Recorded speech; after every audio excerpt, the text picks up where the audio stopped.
Getting off the couch and actually doing something productive and learning self discipline by yourself is a very much necessity. And it is very hard to do that.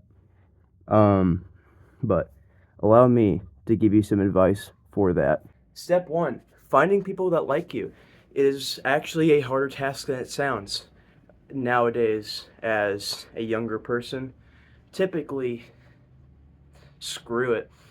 10 years old to 20, it is horrible that I find people that actually like you.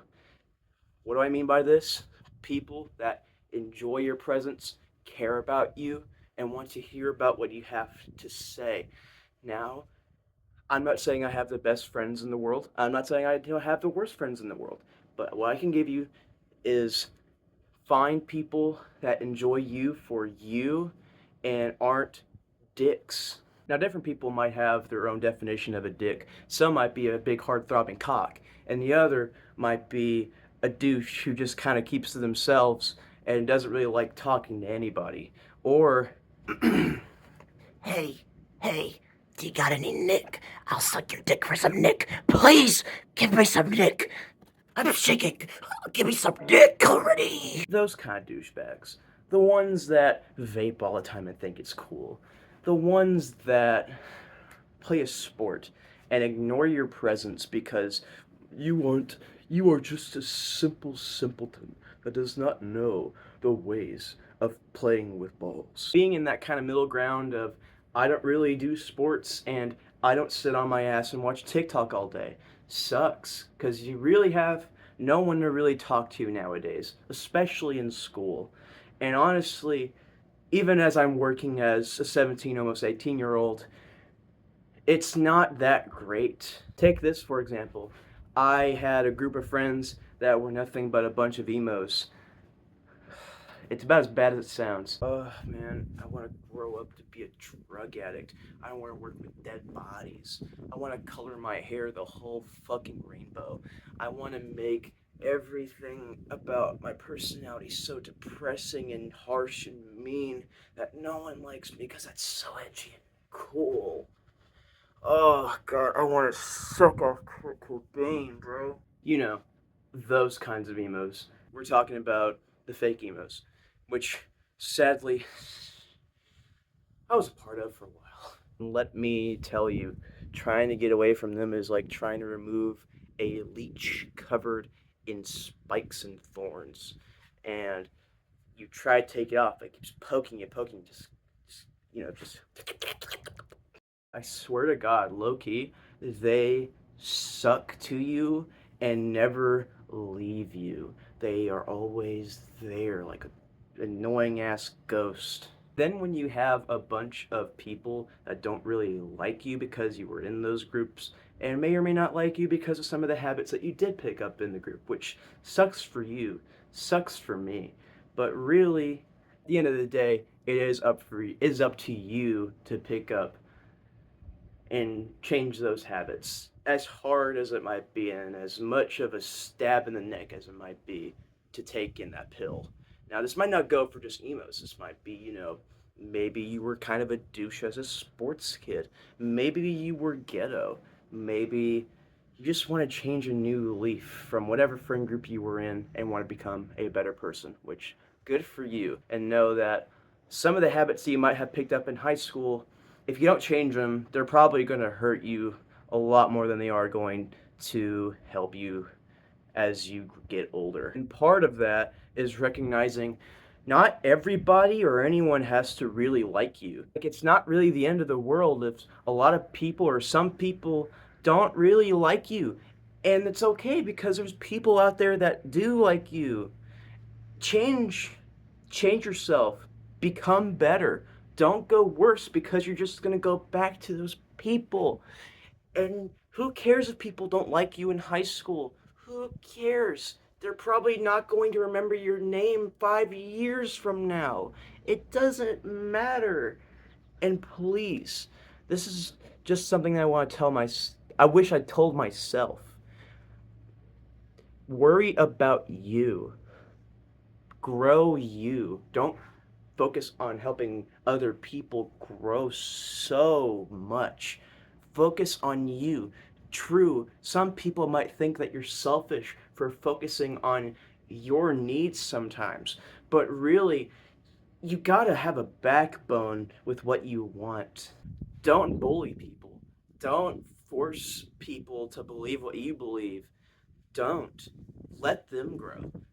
Focus on you, man. Overall, be the polar opposite of what most teens and young adults are nowadays, which is boring and, man.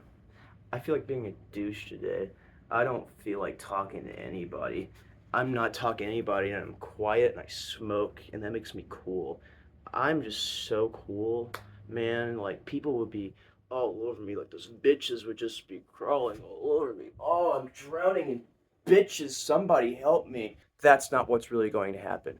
And really, if you're like that, they're just going to think you're autistic. I may have mentioned something like that in my other video. This section kind of short. Cut off bad friends, be happier, bring joy into other people's lives, and quit being such a negative little shitter because really it's just going to make people not like you in adulthood. 2. Seek therapy. Therapy? I thought therapy was bad. Therapy. Oh, they're going to put me on pills. Therapy.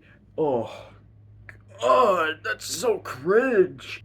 It helps. It helps you grow, and that's what you want is to grow and get out of school and that group mobtality douchery. There are some therapists that care. They do. There are some. Some don't care and just want you to get hooked up on pills. God, sorry. I had indigestion there from almost throwing up about those therapists that just like recommend you pills for everything. Pills don't solve everything. They might help some people with really, really bad PTSD and depression, like incurable, even though that's really rare. And if you're watching this while depressed, you're probably just you're probably just normal, but you're probably having bad habits and bad friends around you. And part of that, a therapist can usually help you with that. Step 3, actually going outside. Now, this might sound milk to death, and it might sound really overplayed and a very boomer thing to say, like, go outside, you nerd, touch grass, you Reddit mod. Go outside and be the true lizard person you are and get that vitamin D. Oh! And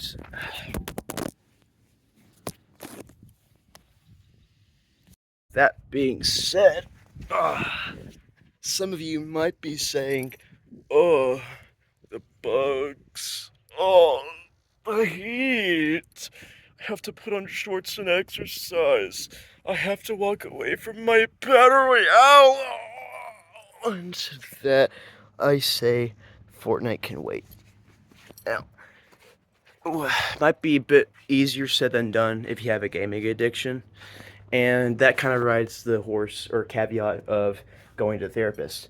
Now, if you're scared of bugs, let me tell you, 9 times out of 10, things like bees and wasps don't really care about your existence until they have to. Take that how you will. So brings me to my next point. Step 4, exercise. Exercise? I can already hear a bunch of the Reddit mods and people who never leave the basement already puking in their chairs, which I did. I did, my first time. It was bad. I was 12 years old, didn't go outside, play Minecraft all day. This is kind of like the last step because it's kind of the last step for me in particular, mainly because what it really takes is getting better influences in your life, getting some advice, and going outside. Those are the main gateways of getting to exercise. Getting just overall a healthier mindset and overall mental state and being able to see the beauty. Also just having fun. Fun's always good. Even if you smoke time to time, that's okay as long as you're not addicted. And when you do start exercising, just know Rome wasn't built in a day. And let me be honest with you, exercise takes a while. You're not going to notice much for like a couple weeks, maybe in a couple months. It depends on your really condition and body. Now, let me tell you this. Doesn't mean you have to go full on vegan with diet either. Diet is a very diverse thing, and having some vegetables for those vitamins and different things is good, and overall really helps. But if that's all you're eating, you're not going to get any protein, and you're not really going to notice much, and you're going to look like the hitchhiker from Texas Chainsaw Massacre. With meat, you want to avoid processed meats like bologna and hot dogs. I think everyone's aware of why you should avoid those. They're very nasty. You want to avoid fried foods. You want to avoid unwashed fruits. Avoid parasites. Bunch of other things. And parasites, unless you're living in like the deepest parts of like the Middle East or Africa, you're probably not gonna have to worry about like getting parasites in your water. I hope not. Unless if you're like living in the forest, which how are you watching this video? And overall, it's okay if you can't eat those every day of every hour of every week of every minute. It's life. America sucks. We're kind of going through an obesity and health crisis. But if you want to make the difference, make sure you are eating as natural as you can and make sure you're getting good meat, not processed bacon, bologna, or other stuff like macaroni and cheese. Avoid it if you can. It's not the end of the world if you can't, if you have to make exceptions somewhat to that rule. That being said, I hope you found all this advice helpful. And now if you excuse me, honey, I'm gonna go buy milk. See you later.